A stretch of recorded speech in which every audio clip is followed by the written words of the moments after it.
أعوذ بالله من الشيطان الرجيم. بسم الله الرحمن الرحيم. الحمد لله رب العالمين، والصلاة والسلام على أشرف الخلائق أجمعين، سيدنا وسيد الأولين والآخرين، حبيبنا وحبيب إله العالمين، شفيع المذنبين ورحمة للعالمين، أبي القاسم المصطفى محمد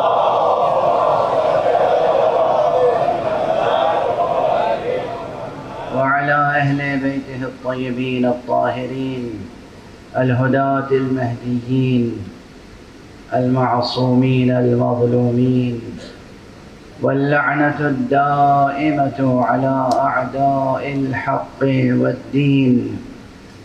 أما بعد، فقد قال الله تعالى عز اسمه في محكم كتابه ومتقن خطابه: بسم الله الرحمن الرحيم، والفجر وليال عشر والشفع والوتر والليل إذا يسر هل في ذلك قسم لذي حجر صدق الله العلي العظيم.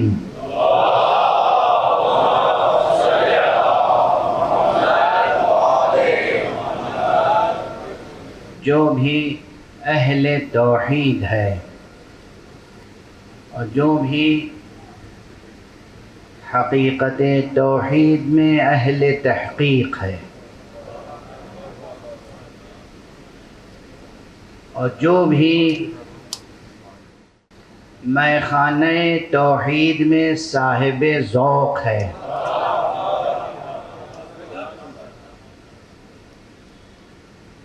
وہ جانتا ہے اس پر یہ حقیقت منکشف ہے، اس کے آئینہ فطرت میں یہ حقیقت منجلی ہے کہ فجر ازل سے فجر ابد تک ایک ہی نور کی تابانی، فجر ازل سے فجر ابد تک ایک ہی نور کی تابانی روشن کرتی جاتی ہے ہر سورج چاند کی پیشانی۔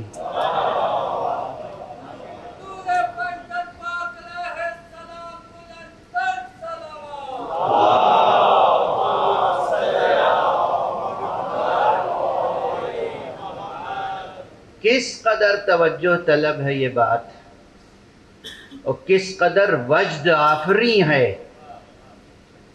یہ حقیقت اس مقام سخن پر کہ وہ جو نور السماوات والارض ہے وہ فجر کی قسم کھا رہا ہے۔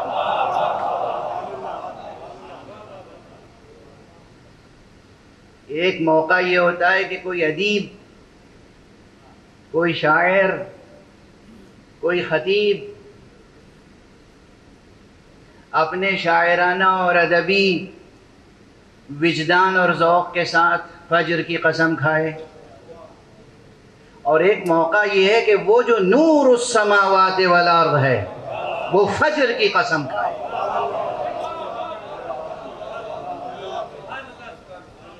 اور ہمارے یہاں پہلے مقام سخن کا تو درک کیجیے، کس مقام سخن سے گفتگو ہے، اور جب وہ کہ جو نور السماوات والارض ہے اور وہی وہ نور ہے جس کی تابانی تمام سورجوں کی پیشانی کو روشن کرتی، تمام ستاروں کی پیشانیوں کو روشن کرتی ہے، بلکہ ذرے ذرے کے دل و جگر کو روشن کرتی ہے، جس نے وہ قادر، وہ نور السماوات والارض، وہ نور السماوات والارض، وہ نور السماوات والارض جس نے نور کو سورج میں روشن کیا اور ذروں میں چھپا کے رکھ دیا. صلوات پڑھیے محمد والے.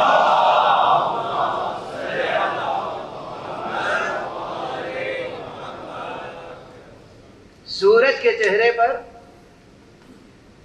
نور روشن ہے، آشکارا ہے، لیکن ذرے ذرے میں بھی نور پوشیدہ ہے. اب یہ حقیقت سمجھانے کے لیے اس دور میں تو کسی تفصیل کی ضرورت بھی نہیں ہے. سائنس کا دور ہے، ایٹمی سائنس کا دور ہے. کسی بھی ذرے کا جگر چاک کیجئے تو روشنی پھوٹتی ہے. اس نے سورجوں میں روشنی کو آشکارا رکھا، ذرے ذرے میں روشنی کو چھپا کے رکھا، اور قلب بشر کو ایسا بنایا کہ اگر وہ تربیت پا جائے، اگر وہ بادئ توحید سے سرشار ہو جائے تو جب چاہے نور آشکارا کرے، جب چاہے غیب میں نور کو چھپا لے. یہ قلب بشر میں کیفیت ہے، یہ قلب انسانی کی کیفیت ہے. یہ قلب بھی کس نے بنایا؟ جس نے اس سورج کو بنایا ہے اور جس نے ان ذروں کو بنایا ہے، اسی نے اس دل کو بنایا ہے. اس لیے اس دل کی بہت قدر و قیمت ہے. جوانان عزیز، بزرگان محترم، میری مائیں بہنیں سن رہی ہیں، اپنی آغوش میں تربیت پانے والے بچوں کے دل پر نظر رہے.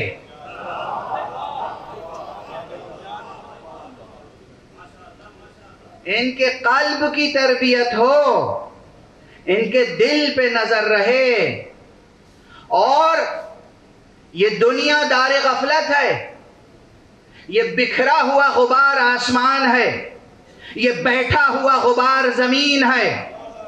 اگر اس دار غفلت میں اور خاکنائے دہر میں اس دل پر کہیں غبار آ جائے تو مجلس اعضاء میں لے آؤ تاکہ اشک اعضاء سے دھل جاؤ.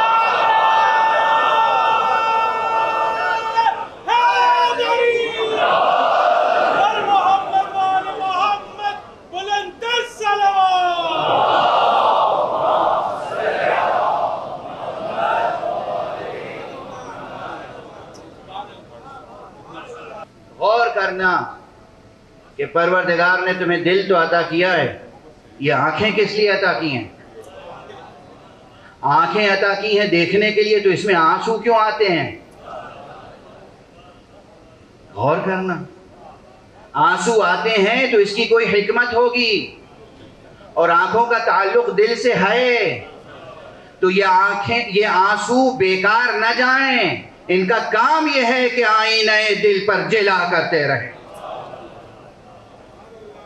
لیکن ہر آنسو آئینہ قلب بشر کو مصفا نہیں بنا سکتا.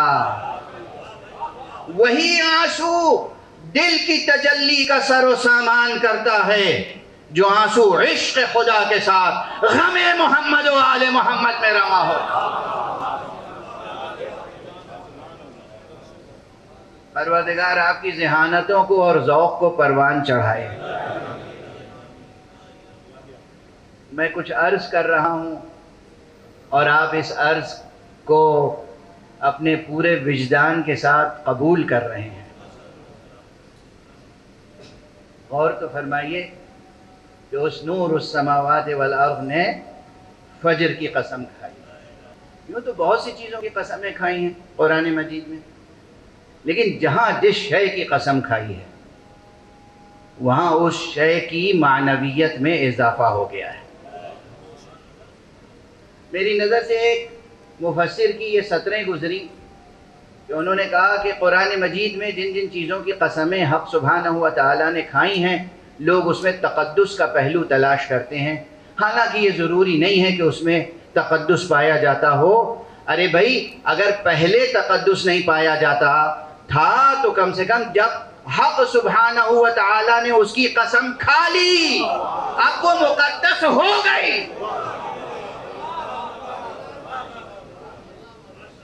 اسی سورہ فجر کی تفسیر میں خامہ فرسائی کی گئی ہے، اور یہ جملے اس فقیر کے جو کبھی عرض کیے تھے ذہنوں میں ہوں گے کہ یہ مقام آیات متشابہات میں سے ہے، آیات متشابہات، اس میں کوئی شک نہیں۔ لیکن قرآن مجید کا نظام یہ ہے، لطف پروردگار یہ ہے، لطف باری یہ ہے۔ دیکھیے انشاءاللہ آپ میں سے ہر ایک کو سچی محبت کا تجربہ ہوگا، اور اگر مجازی محبت کا تجربہ نہ ہوا ہو تو کم سے کم آپ اس مکتب فکر سے تعلق رکھتے ہیں، آپ اس مدرسے سے تعلق رکھتے ہیں کہ آپ کو تو عشق حقیقی کا تجربہ ہوگا۔ یہ مدرسہ عشق ہی تو ہے جہاں بیٹھے ہیں، یہ جسے آپ مدرسہ اعضا کہتے ہیں، یہ جسے آپ مکتب ولا کہتے ہیں، یہ مدرسہ عشق ہے، مدرسہ عشق حقیقی۔ تو اگر عشق کا تجربہ ہو تو عاشق اور معشوق کے درمیان عجیب منزل پر آپ کے ذہن و ذوق کو لانا چاہ رہا ہوں۔ عاشق اور معشوق کے درمیان مقام سخن میں کچھ کیفیتیں ہوتی ہیں۔ کبھی یہ ہوتا ہے کہ عشق کی تابانی دکھائی جائے، معشوق عاشق کے قلب و نگاہ پر تجلی کرے، اور کبھی یہ بھی تقاضائے عشق ہوتا ہے کہ تجلی کو پردوں میں چھپا دیا جائے۔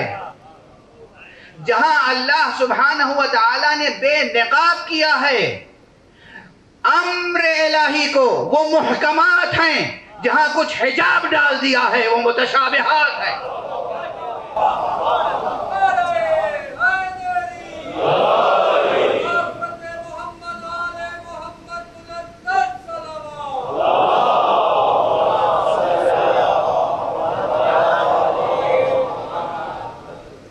اب آج اس مختصر مجلس میں موقع نہیں ہے کہ اس لطیف نکتے کی مزید وضاحت کی جائے۔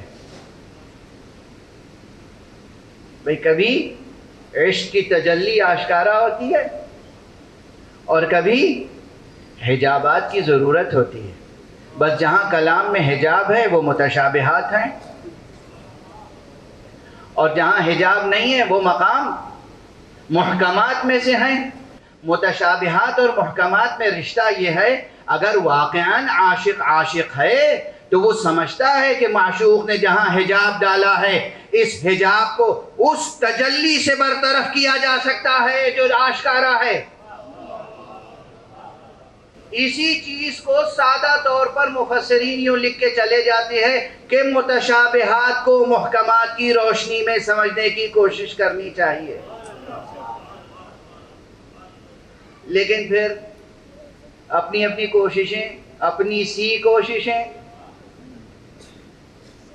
بھئی جس کا جتنا مرتبہ عشق ہے، جتنا حظ و حصہ، جتنا سہم اس کو نصیب ہوا ہے محبت کا یا توجہ کا یا التفات کا یا غفلت کا، اس اعتبار سے ہی تو وہ سمجھ سکتا ہے باتوں کو۔ اسی لیے عرض کیا کہ محکمات اپنی جگہ محکم ہیں، لیکن متشابہات میں مقام تفسیر میں امکانات کا دروازہ کھلا ہوا ہے کہ مثلا والفجر جو قسم کھائی گئی یہ کس لیے کھائی گئی، اور اس کے بعد وَلَيَالٍ عَشْرٍ، اور 10 راتوں کی قسم، فجر کی قسم، 10 راتوں کی قسم، وَالشَّفْعِ وَالْوَتْرِ، اور 2 عظیم الشان حقیقتوں کی قسم، اور 1 عظیم القدر یگانہ حقیقت کی قسم،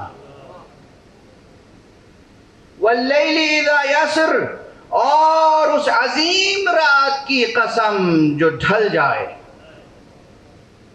حل فی ذالک قسم لذی حجر، کیا جو لوگ عقل رکھتے ہیں ان کے لیے ان قسموں میں کوئی دلالت ہے، کوئی شاہد ہے، کوئی معنویت ہے یا نہیں ہے؟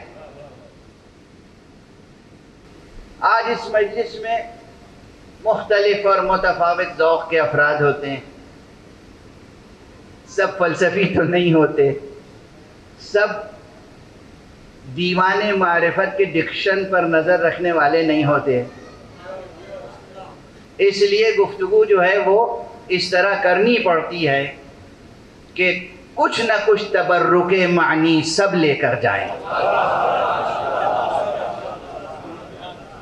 تو گفتگو کو پھر مربوط کر دوں براہ راست کہ میں نے آج اس مجلس کے لیے سورہ فجر کے ان ابتدائی آیات کو کیوں عنوان قرار دیا؟ کسی اور کا نہیں، کسی رازی کا نہیں، کسی غزالی کا نہیں، کسی کلینی کا نہیں، کسی صدوق قمی کا نہیں، یہ قول حضرت صادق آل محمد علیہ الصلوۃ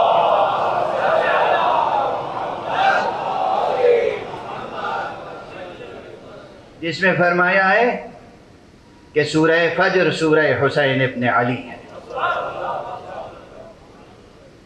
کیا نسبت ہے! تیزی سے ایک جملہ عرض کر دوں، قرآن مجید میں اور صحائف عرفانیہ میں، معرفت کے صحیفوں میں، معرفت کی اپنی زبان ہوتی ہے نا؟ اب میں کیسے جوانوں کو، یہ جو سائنس کے اسٹوڈنٹس ہوں گے یہاں پر، ان کو سمجھاؤں کہ ایک ہی لفظ ہوتا ہے اور اس کے معنی بالکل مختلف ہوتے ہیں۔ اب عام لوگوں کے لیے ٹرانسلیشن کا لفظ کیا ہے؟ یعنی ترجمہ، لفظوں کا ترجمہ، ٹھیک ہے نا؟ انگریزی سے اردو میں۔ اور جو بچے جینیٹکس میں، بایولوجی میں، جینیٹکس میں کام کرتے ہیں، ان کے لیے پوچھیے گا ٹرانسلیشن کی ڈیفینیشن کیا ہے؟ لفظ ایک ہے مگر معنی میں زمین تا آسمان فرق ہے۔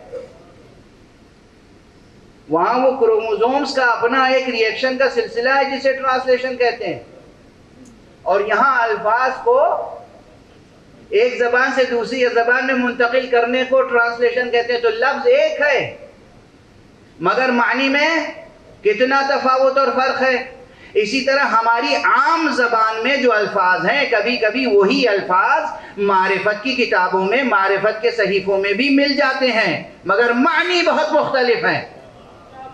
یہاں جب ہم کبھی کہتے ہیں دن اور رات، تو مراد ہے دن اور رات، یہ جو گزر جانے والے ہیں، یہ جو لمحہ لمحہ بکھرتے ہوئے وقت کا مجموعہ ہے، اسے ہم دن اور رات کہتے ہیں۔ اور جب صحیفہ معرفت میں کسی کے لیے دن کا لفظ استعمال ہوتا ہے تو وہ ہمیشہ ہمیشہ سرمدی ثبات کے ساتھ قائم رہنے والے وجود کو کہتے ہیں۔ یعنی کبھی فجر کے بعد طلوع ہونے والے آفتاب اور شام کو غروب ہو جانے والے آفتاب کے درمیان کی ساعتوں کو دن کہتے ہیں، اور کبھی اس ذات کو دن کہتے ہیں کہ جو طلوع ہو جائے تو کبھی غروب نہیں ہوتی۔ صلوات پڑھتے ہیں محمد۔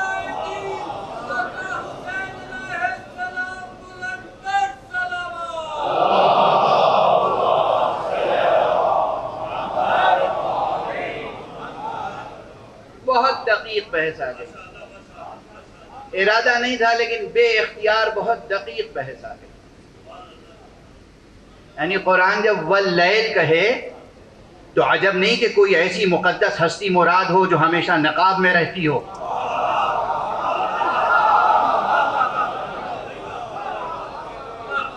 اور جب قرآن کبھی الیوم کہے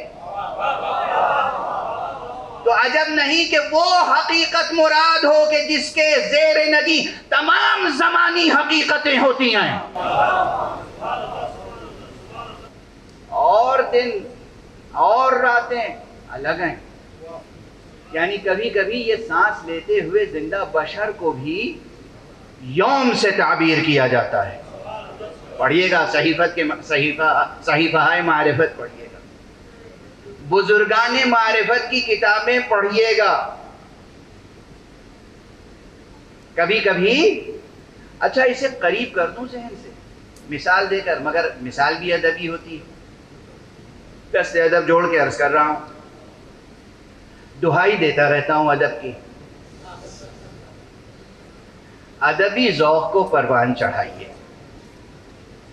یعنی یہ جو الفاظ استعمال ہوتے ہیں نا، ایک تو اپنی زندگی با ادب ہو. معصوم نے فرمایا ہے، حضرت امام جعفر صادق علیہ السلام،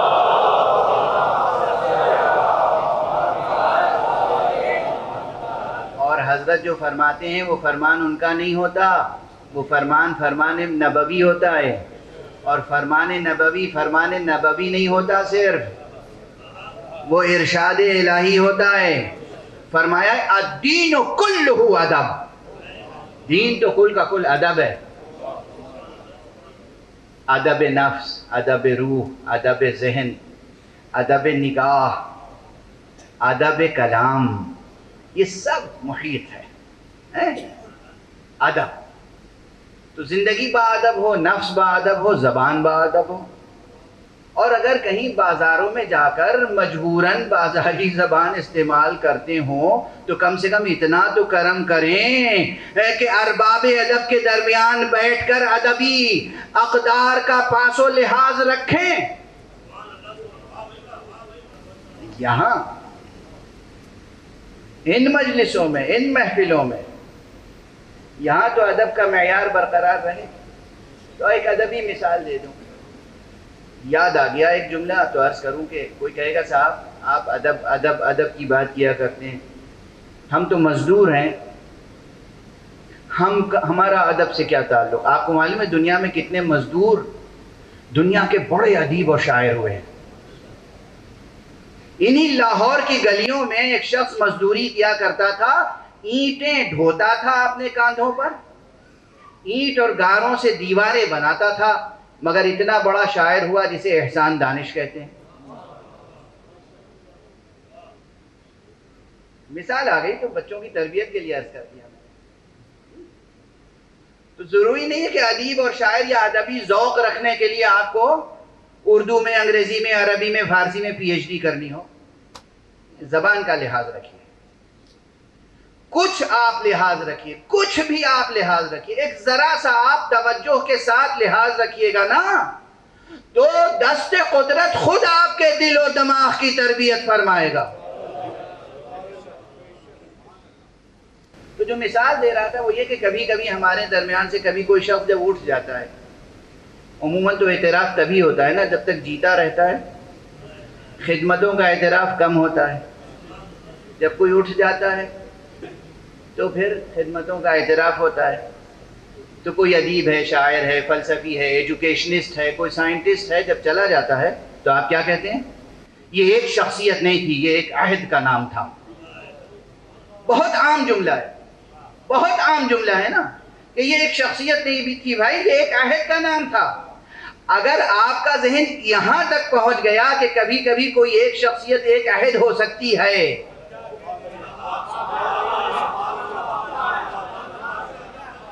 تو پھر صحیفہ معرفت کی عبارت سمجھنا آسان ہو جائے گا کہ کبھی کبھی الیوم کسی معصوم کی ذات ہو سکتی ہے.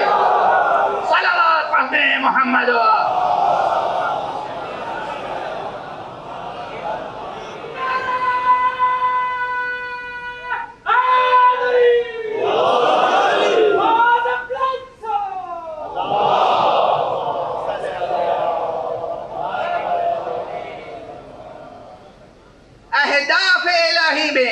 اہداف قرآنی میں، مقاصد قرآنی میں قیام عدل سب سے بڑی چیز ہے. قیام عدل، قیام انصاف، قیام قسط، عادلانہ معاشرہ ہو اور ظلم کے خلاف آواز بلند کی جائے. خدا کو نہ ظلم پسند ہے نہ ظالم. خدا کو وہ مظلوم بھی پسند نہیں ہے جو ظلم کا حصہ بن جائے. خدا کو وہ مظلوم عزیز ہے جو آخری سانس تک ظلم کا صبر و رضا و شجاعت و استقامت کے ساتھ مقابلہ کرتا رہے.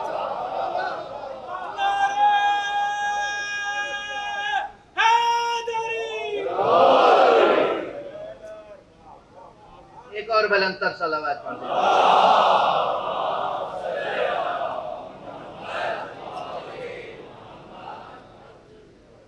نہ ظلم پسند ہے نہ ظالم،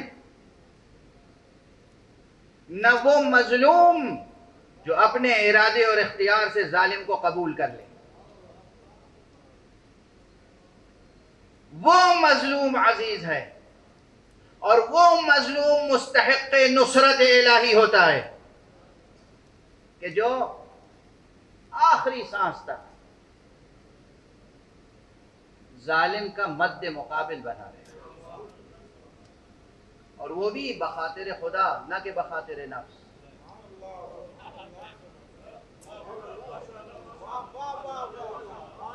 ظالم کا مقابلہ اپنی خاطر نہیں، خدا کی خاطر.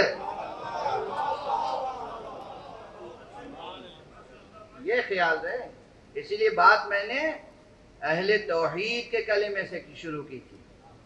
جو سچا اہل توحید ہو، جو حقیقت توحید میں اہل تحقیق ہو، جو میخانہ توحید میں ذوق بادہ گساری رکھتا ہو، وہ جانتا ہے کہ اپنی خاطر، اپنی انا کی خاطر، اپنی ذات کی خاطر کچھ نہیں کیا جاتا. ظالم کا مقابلہ کرو تو خدا کی خاطر.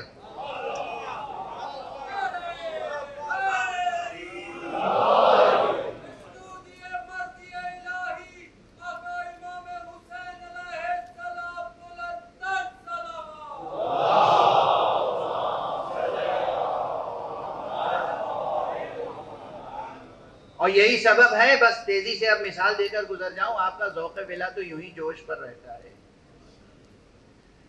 دو بہت بڑے نام ہیں پوری تاریخ بشریت میں جنہوں نے جب بھی تلوار اٹھائی تو خدا کی خاطر. تلوار نیام سے نکالی تو خدا کی خاطر، تلوار نیام میں رکھی تو خدا کی خاطر. اور آپ کے ذہنوں میں وہ نام روشن ہے. یہ وہ نام ہیں، یہ دونوں نام اتنے روشن ہیں. یاد رکھنا یہ اس فقیر کا جملہ. یہ دو نام اتنے روشن ہیں، اتنے روشن ہیں، اتنے روشن ہیں کہ کائنات مادی کے تمام سورجوں کو گہن لگ جائے تب بھی یہ نام چمکتے رہتے ہیں.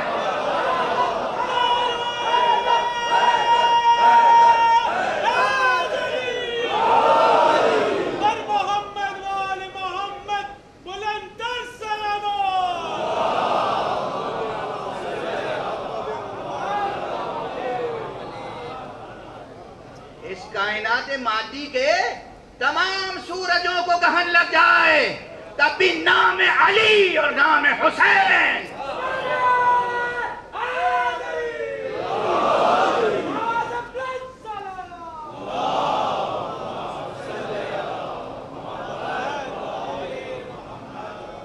یہ دونوں نام روشن رہتے ہیں.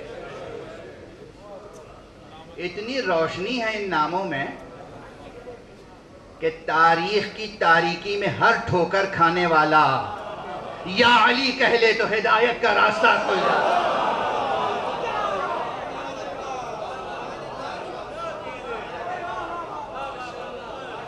کیا روشنی ہے، کیا تابانی ہے، کیا تابناکی ہے، کیا تابکاری ہے. کسی کی زندگی میں لگاتار مسلسل اگر تاریک رات چھائی رہے، ایک بار پورے جذبے سے یا علی کہہ کے تو دیکھے.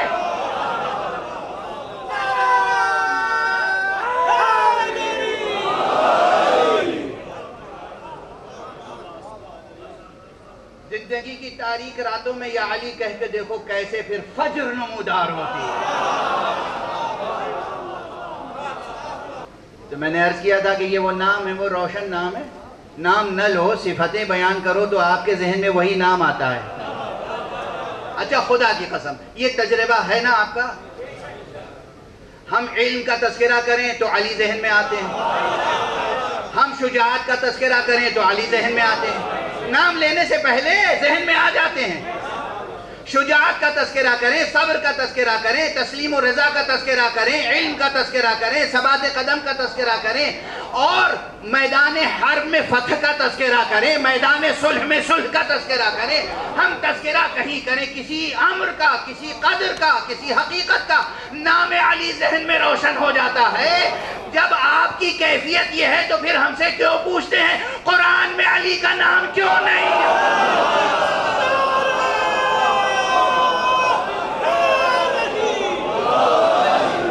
تابانی بے نظیر ہے، بے نظیر. تو ایک ہے نام علی. اچھا، انہوں نے تلوار اٹھائی تو خدا کے لیے، تلوار نیام میں رکھی تو خدا کے لیے. میں یقیناً یہ روایت مجھے بہت عزیز ہے، اس لیے میری زبان سے پہلے بھی سن چکے ہوں گے آپ. میدان جنگ ہے، علی ابن ابی طالب علیہ السلام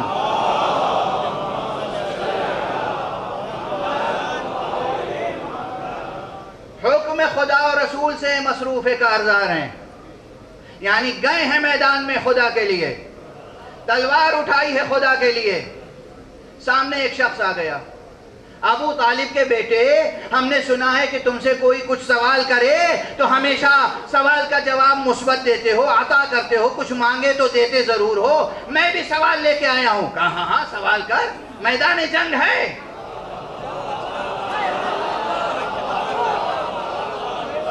میدان جنگ ہے، کہ اپنی تلوار دے دیجئے. بے دریغ ایک لمحہ، یعنی جسے کہتے ہیں پلک جھپکنے کی دیر نہ ہوئی، یہ لے تلوار. دوسرے تلوار سے کاٹتے ہیں علی اپنی عطا سے، وہ ضرب لگاتے ہیں کہ کافر مومن ہو جاتا ہے، کفر کٹ کے رہ جاتا ہے.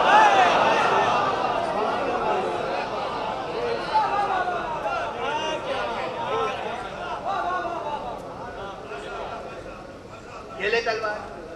اس نے تلوار لے لی، ایک ہاتھ میں اس کی اپنی تلوار، ایک ہاتھ میں مولا کی تلوار. اور اس کے بعد کہتا ہے کہ یا علی، یہ بتاؤ تم کو مجھ سے بچانے والا کون ہے؟ علی کس کے لیے آئے تھے؟ اللہ کے لیے، توحید کے لیے. علی نے تلوار اٹھائی تھی کس کے لیے؟ اللہ کے لیے. عطا کیا کس کے لیے؟ اللہ کے لیے. کہا وہی جس نے اب تک تجھ کو میری تلوار سے بچایا.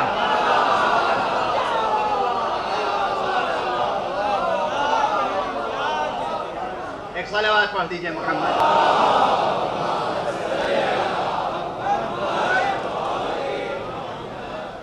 وہی مجھے تجھ سے وہی بچائے گا جس نے اب تک تجھ کو میری تلوار سے بچایا. جملہ ہی تو تھا، جملہ ہی تو تھا، مگر کسی اور کا جملہ نہیں تھا، لسان اللہ کا جملہ، علی کا جملہ تھا. علی کا جملہ. علی کی شمشیر پیکر کو دو ٹکڑے کر کے رکھ دیتی تھی، علی کے جملے نے اس کے دل میں بیٹھے ہوئے کفر کو دو ٹکڑے کر دیا.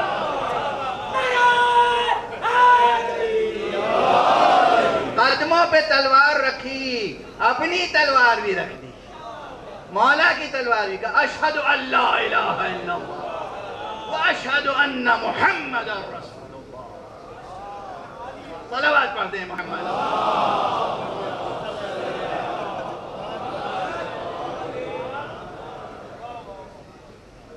اب اگر میں اپنے ذوق کے مطابق اسی طرح مثالیں دیتا چلا جاؤں تو وقت بہت اس وقت درکار ہوگا، اس لیے بس دامن بیان کو سمیٹتا. جو شان مولا امیر المومنین کی ہے وہی شان مولا امام حسن کی، وہی شان مولا امام حسین کی. یہ تلوار اٹھاتے ہیں تو خدا کے لیے، تلوار نیام میں رکھتے ہیں تو خدا کے لیے. کربلا میں جتنی دیر تک حسین نے تلوار اٹھائی مشیت کی خاطر، یہاں تک کہ ایک موقع آیا جسے کہتے ہیں کہ جیسے آقا حسین کے کانوں میں ایک صدا آئی، یا ایتھا النفس المطمئنہ ارجعی الی ربک راضیۃ مرضیہ. اسی سورہ فجر کی آخری آیتیں ہیں، اسی سورہ فجر کی، سورہ حسین ابن علی. اے نفس مطمئنہ پلٹا اپنے رب کی طرف، حسین دنیا میں بہت جہاد کر لیا، اب آ جاؤ اپنے رب کی بارگاہ میں آ جاؤ۔ حسین اپنے رب کی بارگاہ میں آ جاؤ۔ وہ تلوار جو خدا کی خاطر چل رہی تھی، اب وہ تلوار نیام میں چلی گئی۔ گویا کہ معشوق حقیقی کی آواز سنی اور سر سجدے میں جھک گیا۔ خدا ناشناسوں نے جو یہ منظر دیکھا، یہ کیا ہوا؟ ابھی تک تو حسین جنگ کر رہے تھے، جہاد کر رہے تھے، تلوار چلا رہے تھے، یہ حسین سجدہ کر رہے ہیں، حسین سر نہڑائے ہوئے ہیں، بھاگی ہوئی فوج پلٹ آئی۔ منظر میدان کا بدل گیا۔ تیزی سے کچھ جملے عرض کروں گا بس، تحقیق کیجئے گا، تاریخ کی کتابیں پڑھیے، تذکرے پڑھیے، روایتیں پڑھیے، خوب تحقیق کیجئے، بلا تحقیق کلام نہ کیجئے، تحقیق کیجئے۔ میں خلاصہ و فشرد عرض کر رہا ہوں۔ آقا حسین صبح عاشور سے لے کر عصر عاشور تک خدا کی خاطر شمشیر چلاتے رہے۔ حسین تنہا نہیں، بلکہ آقا حسین کے ساتھ ساتھ ایک مختصر سی فوج تھی، مگر کیا قیامت کی فوج تھی۔ ان میں سے ہر فرد اپنی جگہ ایک لشکر تھا، چاہے وہ اصحاب میں سے ہوں اور چاہے اہل بیت میں سے۔ اور اہل بیت میں سے کون تھا؟ جتنے تھے وہ خانوادہ ابو طالب سے تھا کوئی، اور کوئی خانوادہ رسالت سے۔ اور یہ دونوں خانوادے وہ ہیں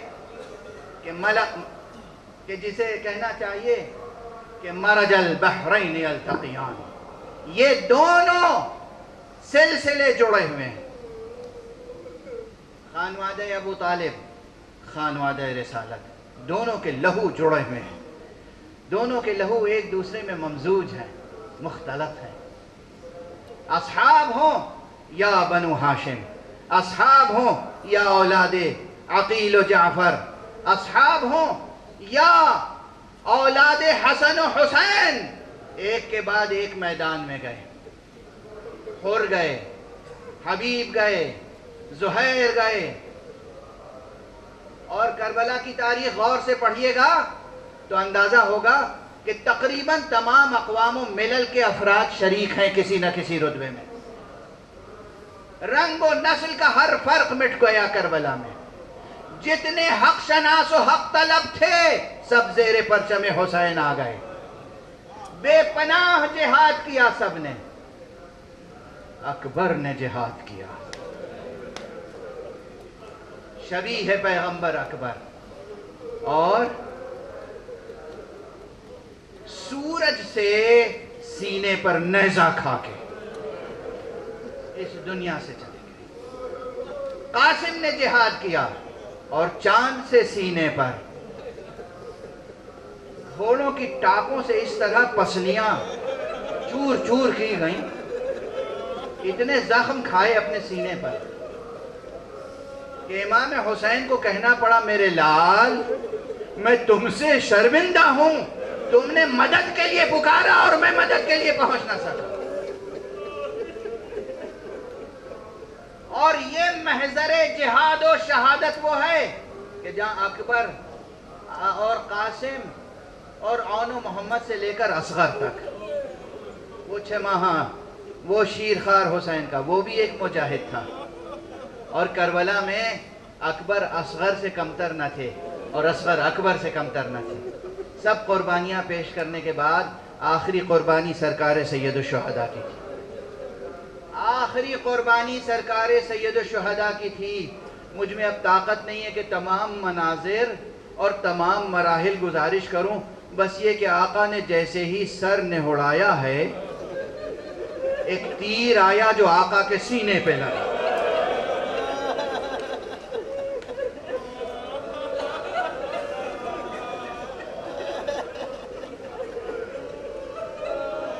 کربلا کا دن گزر گیا، آقا حسین زخم کھا کھا کے فرس سے زمین پر تشریف لائے۔ سورج کو گہن لگا، سر سید الشہداء قلم کیا گیا، نیزے پہ اٹھایا گیا، ادھر زمین کربلا کو زلزلہ آیا، جناب سید سجاد نے پھوپھی سے کہا ذرا خیمے کا پردہ اٹھائیے گا، پردہ اٹھایا، دیکھا نوک نیزہ پہ بابا کا سر ہے، السلام علیکہ یا ابن رسول اللہ۔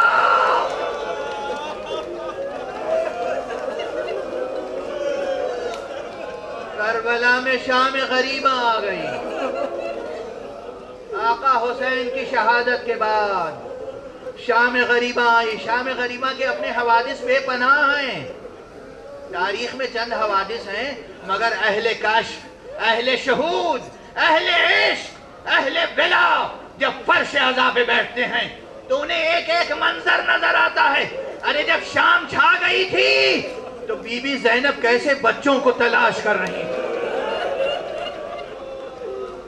کربلا کے بن میں جب شام آ گئی تو چھوٹے چھوٹے بچوں کو مائیں تلاش کر رہی تھی، اور کتنے بچے تھے پیاسے جو گرم ریت کو ہٹا کے اپنا سینہ انہوں نے زمین پہ رکھا، اور ذرا سی ٹھنڈک جو محسوس ہوئی ایسا سوئے کہ پھر لو۔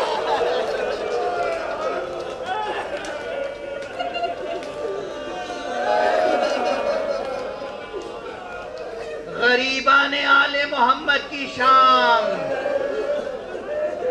عاشقان خدا کی غربت کی شام، کیا ہولناک شام تھی، مگر اس ہولناک، وحشتناک، دردناک، المناک رات میں حسین کا بیٹا علی ابن الحسین زین العابدین سید سجاد نے کس طریقے سے دنیا کی وحشتوں کو دور کیا، اپنا سر خاک پر رکھا، پیشانی سجدہ خالق میں رکھی، اور ایک ہی جملہ تھا، لا الہ الا اللہ حقا حقا، لا الہ الا اللہ ایمانا و تصدیقا، لا الہ الا اللہ عبودیتا و رقا، سجدت لک یا رب عبودیتا و رقا، تعبدا و رقا۔ یہ سلسلہ جاری تھا، اور اس سجدہ گزار کی حفاظت کرنے والی ایک خاتون تھی جو دلایا پھر رہی تھی، وہ زینب کبریٰ، جو اب جانشین مرتضیٰ بھی تھی، جانشین زہرا بھی تھی۔ گویا جناب زینب طواف کر رہی ہیں اور کعبہ ایمان سجدے میں مشغول ہے، اور یاد الہی کا سلسلہ جاری ہے۔ یہ وہ یاد تھی جس نے قیامت تک کے لیے توحید کو بچا لیا۔ پروردگار ہماری اس عبادت عزا کو قبول فرما، معبود ہمیں اہل توحید بنا دے، پروردگار ہمارے دلوں میں محبت خدا ڈال دے۔